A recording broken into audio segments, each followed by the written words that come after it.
최근 개봉한 영화 스파이더맨 파프로홈을 두고 온라인에서 논쟁이 벌어졌습니다. 소니 피처스가 영화를 배급했다며 일본 기업의 영화를 불매해야 한다는 목소리가 커졌기 때문인데요.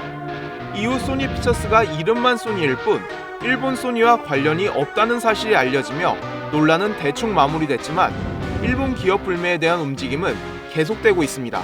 맥주, 화장품, 담배, 카메라, 일상에서 너무나 쉽게 마주치는 이것들과 단절하게 된 이유는 무엇일까요?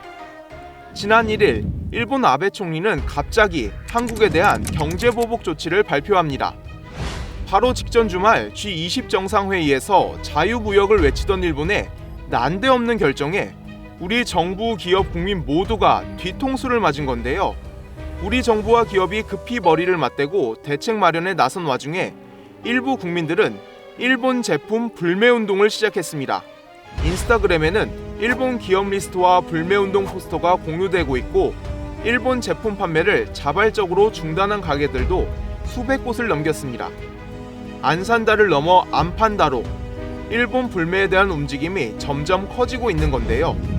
이런 상황에 대해 일본의 한 신문은 두 나라 관계가 악화될 때마다 한국은 불매운동을 벌였지만 한 번도 성공한 적이 없다며 대수롭지 않다는 반응을 보였습니다. 이 신문의 주장은 사실일까요? 일본 불매운동의 역사는 100년 전으로 거슬러 올라갑니다. 일제강점기 시절 쏟아지는 일본 제품에 우리 산업이 힘을 못 쓰자 지식인을 중심으로 일제 말고 국산품 쓰자는 물산 장려운동이 시작됐는데요. 전국으로 확산되며 큰 호응을 얻었던 이 운동은 일제 탄압이 심해지면서 열기가 꺾여 실패로 끝났지만 일본 불매운동의 시작이었다는 점에서 그 의미를 갖고 있습니다. 그렇다면 비교적 최근에 일어난 불매운동은 어떤 이유로 시작됐을까요?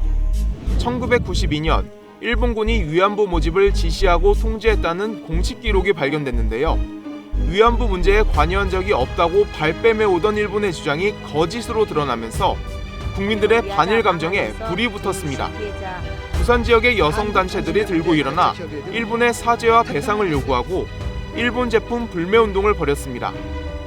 4년 뒤인 1996년 우리 정부가 독도에 부도공사를 진행할 예정이라고 밝히자 일본이 황당한 반응을 내놓았는데요.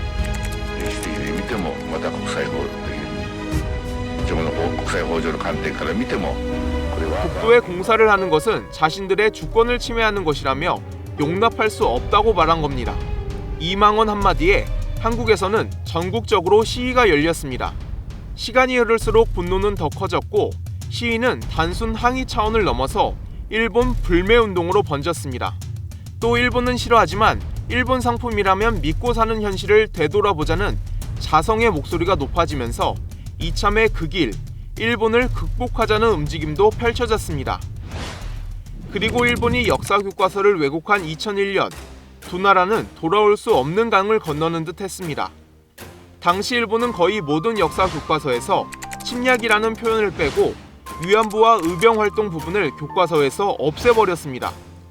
이런 사실이 알려지자 한반도에 살고 있는 국민뿐 아니라 미국에 거주하는 한인들까지 불매운동을 벌이며 일본의 교과서 왜곡에 강한 불만을 표시했죠.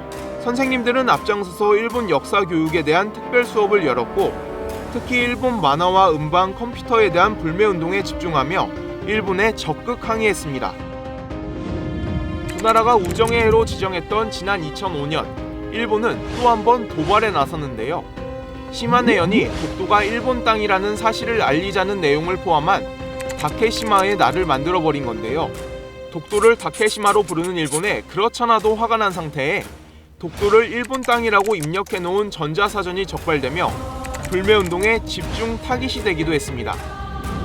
다케시마의 날 제정 8년째인 2013년 일본은 고위 인사와 국회의원을 대거 참석시켜 성대하게 다케시마의 날 행사를 치렀습니다.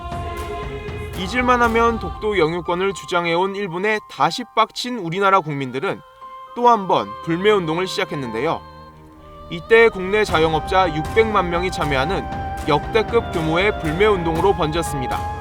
맥주와 담배, 옷 같은 것들은 자영업자들이 마음 먹고 팔지 않으면 매출에 치명타를 받을 수밖에 없어 한국은 물론 일본 언론도 관심을 갖고 지켜봤었죠. 이렇게 일본 불매운동은 그동안 수차례 계속됐지만 불매운동이 성공했는지 실패했는지 대해서는 의견이 갈립니다. 7월 첫 주에 일본 맥주의 매출이 20% 넘게 떨어진 것을 불매운동의 효과로 보기도 하지만 불매운동과 연관짓지 않은 시각도 있습니다. 기업이나 일본 입장에서는 자신들을 불매운동의 타깃으로 인정하고 싶지 않아서 이를 부인하고 매출이 떨어진 이유를 다른 데서 찾을 수 있는 거죠. 또 불매운동이 우리 경제에도 손해가 될 수 있으니 감정적으로 접근하지 말자는 시각도 분명 존재합니다. 불매운동의 성공과 실패를 딱 잘라 말하기는 어렵지만 불매운동을 통해 우리 지금 이만큼 화났으니까 똑바로 좀 해 라는 메시지를 전달하기에는 충분하겠죠. 최소한 일본 신문에 한국은 단 한 번도 불매운동을 성공한 적이 없다는 주장은 사실이 아니라는 거죠.